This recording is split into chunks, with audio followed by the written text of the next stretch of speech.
Hello, comic creators. Welcome back to the Comics Experience Podcast, a podcast where we talk to you about the business and creative aspects of being a professional comic book creator. My name is Gamal Hennessy. The gentleman virtually to the side of me is Andy Schmidt. And we have not been we have not released a podcast for a while because I had some medical issues that I'm still trying to work through. So if my voice sounds completely horrible, you can put it in the comments, but there's nothing I can do about it until I heal up. So sorry. Andy, how are you doing? I'm doing a lot better than you, Gamal. Yeah, you're fair. I mean, relatively speaking, that's not a big bar to actually reach, but whatever. No, I'm doing all right. I'm doing all right. Thank you for asking. Very good. Very good. So what I wanted to talk about today is a kind of creative, like deep dive into a very specific aspect of the character generation process, specifically character design. And now last month was New York Comic Con. And every time I go to a con and you're on the show floor and you see everyone dressed up in the cosplay and you see all of the fan art and everything else, it always strikes me that there are certain character designs that capture the imagination of not just the hardcore comic book fans, but the public in general. And Andy, what I wanted to ask you about as a writer and an editor and a publisher is what goes into making those designs? Because it seems like there's certain types of characters, there's certain genres that lend themselves to these very iconic kind of character designs. And there are some that the character design, not just from a visual standpoint, but from a narrative standpoint, is more of a blank slate. So if you're writing a story from the ground up, a new intellectual property, how much thought do you put into the design of the character beyond the actual needs of the story? It's a really good question. And the answer is not helpful because it just depends. So like if I'm doing a superhero story, let's say I'm doing a new comic with a new superhero group, all the characters are new, I'm going to give some thought to the design of what they look like, what their costumes are like, what do the powers look like. But there's a couple of key things, and there's differences when designing characters for comics versus for TV or film or video games or whatever. So there are different there are different things to consider because each medium has strengths and weaknesses. One of the things that I see people doing nowadays is they're trying to design like the perfect character that will translate super easily or even without modification across all the platforms. That's it's not always the best idea. And I'll give you a pretty easy example of that. When Spider-Man was created with that weird eyes and the spider web design on the costume, no thought whatsoever was given to anything other than we're making a comic book, right? Yes. And it took decades before in a live action sort of thing anybody got something to look like that costume and also work so that audiences bought into it. It was not until like he was created in 63, and then it wasn't until basically 2002 when I think the Tobey Maguire Spider-Man movie came out, when people were like, wow, that actually looks like Spider-Man and it doesn't look like Dookie at the same time. So, but you can't tell me that that costume is not iconic. Like, and it was Right. iconic before it made it into live action because it did work with some modifications in licensing. So the designs will get modified if and when they are used for other media or other projects, and that's okay. They will evolve over time. So I generally try to look for like, what do I need for a comic? And one of the things for a comic is potentially there will be more than one artist, or you'll be working with an artist and maybe replicating exactly the same face the way a photograph would, Mhm. is maybe not their biggest strength, right? And so you're going Right. to want identifying features so that you can easily recognize those characters, even if the face is a little off or they're from a distance. So you want to make sure you from a distance you can identify them, they'll stand out. So you're looking at their silhouette. Batman's got a great silhouette. Never have any problem picking Batman out of a crowd of shadows, right? Mhm. Um, Even Superman has a fairly recognizable silhouette. Um, and then I kind of go in for the medium, then sort of a medium shot. It could be something in the costume or something that they're carrying or whatever. And then you go in for sort of a close up. And it's one of the reasons why comic book characters so often have scars on their faces, or they got a particular flourish of their hair, like the S curl on Superman. Mhm. Um, you know, Obviously this is really a big thing of why costumes exist in superhero comics is it makes them super easy to identify, and that goes Yes. back to the not good printing presses of yesteryear, where Mhm. you could tell that the green and gray smudge was Doctor Doom and the yellow and blue smudge was Wolverine and that kind of thing. But those are sort of the key things, is like, can I pick them out from a distance shot? Can I pick them out from medium? Can I pick them out easily from a close up? Like, what are those specific identifying features? So when I'm, and I'm not usually drawing my designs for characters, what I look for in my character designs as a writer, I approach it from who are they, or what, and if they have powers or something like that, what are those other sort of characteristics that might inform a physicality of the character? And then is there a way to express that? Like, so if it's like an attitude, like, is there a way I can express that attitude in the physical design? And Wolverine's a good example of that. He's this feisty brawler, always angry, ball of energy character, and that comes out in the way that he was designed and then modified as those character traits became more prominent. Um, Mhm. and that's kind of how you get, Logan looking like Logan with that crazy haircut. Okay. Now you talk a lot about character design for specifically superhero comics, but I'd like to go a little bit deeper into the other genres of Yeah. comics where maybe the character design, you cannot lean on certain tropes in the character design. So, like, for example, horror comics, you have, if it's like a monster related thing, you can do pretty much whatever you want with the design of the antagonist. But then how do you focus or make the protagonist, who may just be a regular person, how do you make that stand out visually so that if, let's say, let's say take Friday the 13th, even though it's not a comic, as an example, the monster, whether you talk about Halloween, Friday the 13th, or any one of these things, the monster is clearly distinctive in its character design. But I have no recollection of what the protagonist in any of those movies looks like, or anything except maybe Ripley and Alien, and even then, it's just a jumpsuit. So, how do you approach character design for like science Okay. fiction or Sure. horror or other genres where it's not as you can't lean on the same tropes as science as superheroes? Right.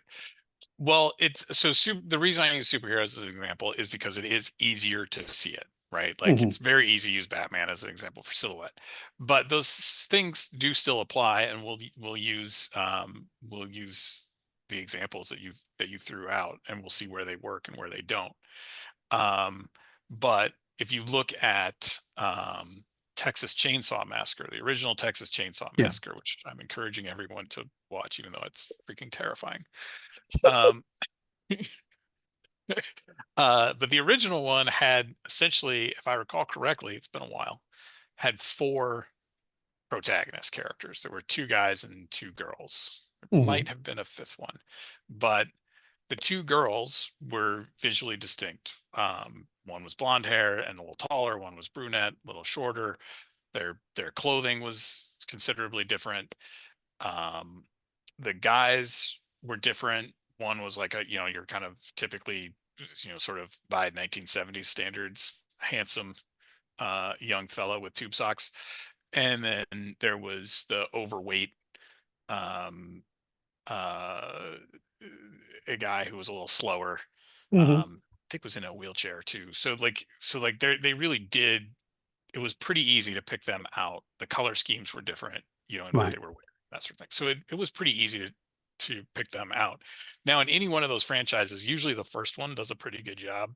Friday the 13th really doesn't. They're all teenager kids that all look pretty much the same, except for Kevin Bacon, Hmm. who looks like Kevin Bacon. Yep. Um, but in the subsequent sequels, it's pretty clear like they're not even trying to make them visually distinct.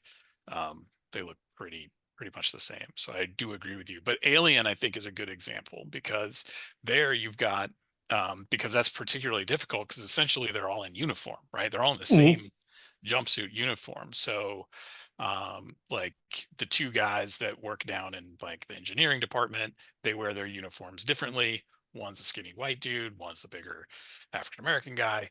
Um, and the jumpsuits are usually like off, so you're seeing them in like t-shirts that are Hmm. dirty and that kind of thing. So they're visually distinct. The captain has a different jacket. Um, Ripley actually looks the most standard issue. Like her jumpsuit is zipped up tight, like pretty much throughout the whole movie. Hmm. Um, Veronica Cartwright, I think, has a different jacket on.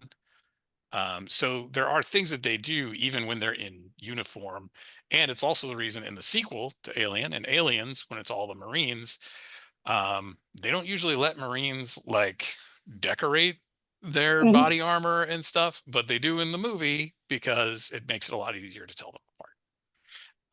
So it is still the same principles. It just gets more difficult and it relies on nuance. The other key thing is that we're talking about movies where actors are a big deal. So like it's a Right. lot easier for me to tell the difference between Sigourney Weaver and Veronica Cartwright because they're Hmm. two different human beings than it is, um, you know, in an illustrated thing where sometimes, you know, they're not, you know, unless your artist is just super good at being very representational, um, you know, the structure of their faces may not be as identifying a thing. And with acting, you also have their movement, how they move, and their voices, and all those things are going to create different identification cues as well. Okay. Well, then let's go back. Let's go back to the illustrated concept of it. And I have limited exposure to Franco-Belgian graphic novels and, you know, the modern styles of like manga and webtoons. But even there, it seems like, and you see it on the show floor when you're like walking through a convention, it is very difficult for me as an older comic book reader to tell the difference between one manga character from one series and another.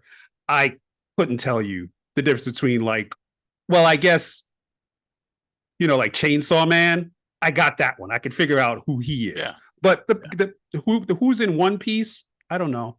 I have no idea. I Who's in Genshin Impact? I don't know. I have Yeah, no but idea. but if you sat down and you read the manga or you watched the anime, hopefully within that experience you would be able to tell the characters apart. And it's not always about telling them apart. Telling the characters apart seems like your baseline of what your character design should do. Mhm. Hopefully, your character design tells you a little something about them, or if you're getting really clever, it can also mislead your reader, and you can do that in an intentional way by, you know, like the giant, you know, sort of the cliche is like the giant robot walks in, and you think it's, oh, it's this big, strong, hulking machine, and then, you know, the little thing pops open on its chest and there's this little joyful kid inside that's actually Mhm. running the thing, right? Like it's a little reveal, it'll, you know, misleads you or whatnot. um but yeah, I mean, I think I think, you know, hopefully within the story itself you'd be able to tell the characters apart, you know. It's really difficult to be like, I'm going to design an incredibly iconic character. If that were easy, we'd have millions of iconic characters, but Mhm. but we don't. And one of the most difficult things too is also identifying what is essential as a character element, design element, and what is not. I happen to just I've got on my desk some old Doom Patrol comics I was reading recently because that's what I do. And Robot Man from the Doom Patrol, I think, has a very specific look. And even though he's had different sort of robot shapes and forms, there are certain key elements that are always there. He always has sort of this unhinged jaw. He's always Mhm. this orangey color. Um, and as long as you have those couple of things, it's Robot Man. Yes. Um, and that's it's true with Spider-Man, certainly the eyes and the webbed look, and but that can be true even of characters like before we started recording. I think you brought up Men in Black. Like Mhm. that's a very specific uniform, right? Yes. But because in those, at least in the films, I haven't read those comics in years, but in those films, like nobody ever deviates from that uniform. Mhm. And so when somebody shows up with exactly that uniform, they're part of the Men in Black group. And so it works that way as well.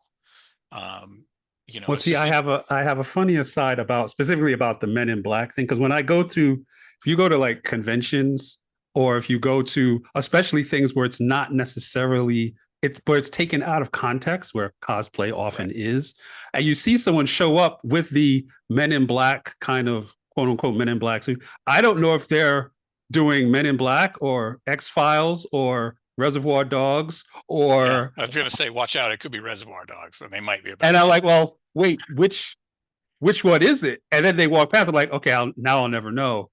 But it could be, and It could be it's any of them. Yeah, yeah, it's distinct, but it's not unique. So if I'm trying to create distinct characters, and this all ultimately stems from a business mindset of if I'm developing intellectual property that I'm going to then exploit in other media, it needs to actually translate it, like you said, needs to be exploitable in other media. And if my character design is confusing people to what my character is or what my story is, then the character design at that point doesn't work out. You know what I mean? yeah. And there's another place where you see those same character designs, and that's in Pulp Fiction. Mm-hmm. So, See, uh, there you see, yeah. there you go. But I will say, as it, when you're dealing with, essentially a uniform, right? Right. The Mm-hmm. black and white suit with a specific tie, as you're dealing with those things, it becomes important to give them other characteristics, which is Right. why Tommy Lee Jones and Will Smith, these people contrast. They don't Mm-hmm. just contrast with the way they look, but they also contrast with, one's older, one's younger, one's more serious, one's new age, more got a younger outlook on life, blah blah blah. So that works out great for Men in Black. Mm-hmm. It's fine. And then really there are no other agents, at least in the first one, that really matter, Right. right? Um, but in Reservoir Dogs, if there were a group of people that walked into a restaurant I'm in and they're dressed in that uniform, and one of them is carrying a soda with a straw sticking out and a Mm-hmm. a pistol, I know it's the Michael Madsen character, right? Like it's Mm-hmm. they're just those things. And the same thing with Pulp Fiction. Like you can't pull off was it Jules? Is that Samuel L. Jackson's character in Pulp Fiction? I think. Yeah. Yeah, Jules. Can't pull out Jules without the hair and the mustache. Like Mm-hmm. it just doesn't work. So so even within that, you're looking for those things. Again, those are all good examples from films where you also have the performances that go behind them. It's one of the reasons why there was a brief time when I edited Star Trek comics, and I was like, we're not going to make Star Trek comics that actually are written and drawn the way the show is made, because when you think about it, that television show is it's a bunch of people all dressed the same, standing around talking to television screens. They're very large Mm-hmm. television screens. That's all it is. And that's not exciting comics. Exciting comics need to have more movement. It's a lot. You don't have the nuance of their voices or their mannerisms, all those things that actually make that work for a television show.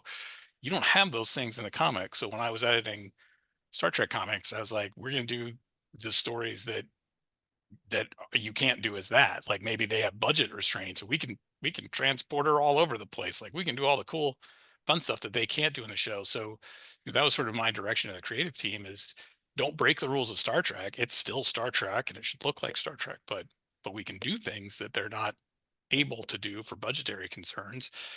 and we don't want to just be a diet version of the TV show. Let's tell our own good stories. And we would also often tear a uniform so that the guy with the sleeve that got ripped in an earlier scene, like we knew who that was. Like you Mm. again, I'd use those same little elements to differentiate them as we went along, because it's harder to do in a comic than it is in the live TV show. Okay, I think the last question I want to ask is evolutions of character designs over time. But if you look at, let's just take Batman from 1939 and the all-in Batman that they just released like last month, and all of the iterations in between, you're not only talking about iconic character design, but you're also talking about an evolution in character design through probably dozens of iterations. So, Yeah. with the understanding that there's different writers and there's different artists and there's different editors and there's different generational sensibilities, how how does one approach character design, especially for a long running character, when all of those different factors are coming into play? Yeah, well, that kind of goes back to what we were saying about figuring out what's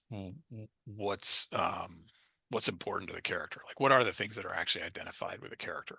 And Mm, Batman's good. I mean, he can have smaller ears like he does in The Dark Knight Returns, or he can have the real mm, pointy ones from like Neil Adams in the 70s.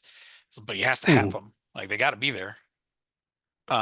He's got to have the symbol on his chest. It can be within a yellow oval, but it can also work without. But he needs the bat.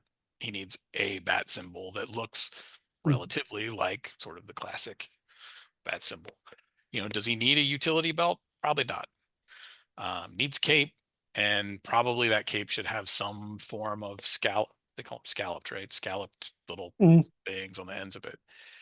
Beyond that, I don't know how much more is all that important. Like, I mean, if you just put him in a sleek gray suit, I mean, it should be dark, I would think, but like a gray suit, and all it mm, had was a black bat symbol on it and the cape and the hood, and then he went around running around acting like Batman. Like, mm. I think that could work. That's just like the most like pared down version of who or what Batman would be, right? Like, that includes the elements. But that utility belt has changed over time, and now it's all pouches and stuff. I blame Rob Liefeld for that. Yeah, yeah, Um, yeah, but and the gloves have changed, and I don't know. I think I saw online the other day that like in all absolute Batman, like the thing is like the symbol is now like a hammer, so it's like a bat and a hammer at the same time. I don't Uh, know. oh, okay, okay. I may be wrong. I saw it online. It was on social media, so it has to be true. Of course it is. Of course it is. Well, I think the let's wrap up with, if you're an independent, or if you're a creator, writer, or artist, and you're looking at character design, or you're considering character design for your characters, what is the I guess the fundamental advice, the fundamental concept you would give someone who was trying to design a character that they wanted to kind of exist on a long-term basis? Because if you're talking about, just like a character who's going to be in a one-shot comic, it may not make a difference. Right. But if you want to create this long-running thing, what is the foundational advice you would give someone for a character design? Are you asking me that? That's like the Yeah, last thing you want me to, yeah, that's it. that's what I want you to say. Yes. So, yeah, it's they need to have identifying characteristics. Like, that's what they need to have. Um, and it can be a small thing, right? It could be something that they carry, and then you Mm-hmm. just have to make sure you show it, right? Like, if somebody's just walking around with a pack of Lucky Strikes all the time, and you constantly go back to the Lucky Strikes and we associate the Lucky Strikes with them. It all has to do with association. Whether you're talking about this or like flashback scenes or whatever, I call them anchors, right? You anchor Mhm. the character with whatever visual device you want to use. And that does apply, kind of across media, or across interpretations of them. So it's that defining characteristic. It's what is the visual element or elements that you want to make sure that people associate with that character. Um, Constantine is another good example. It's not a particularly interesting, memorable costume design. It's a tan trench coat and a cigarette hanging out of the guy's mouth. That's Mhm. pretty much it. But when I see a guy in a tan trench coat and a cigarette hanging out of his mouth, if there's a demon around, I assume it's Hellblazer. So, it doesn't have to be something like ingenious or overly complicated. It just needs to be consistent. Mm. Well, I just realized I have one more question for you specifically as a writer. How much of the character design, once you understand the nature of the character and those anchors, how much of that do you leave for the artist to kind of interpret, and how much do you try to direct the artist in the design?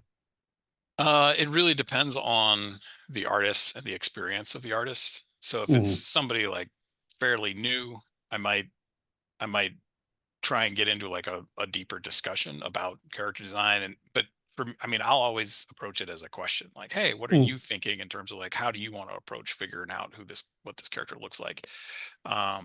With somebody that I've worked with before a bunch and I know they do good character designs or whatever, like then I'll tell them about the character, like who they are, what they do, give them all the information they would need that they would want to use, I would think, to creating a character design, and then let them go at it. And then whatever they turn in, we'd have a discussion about.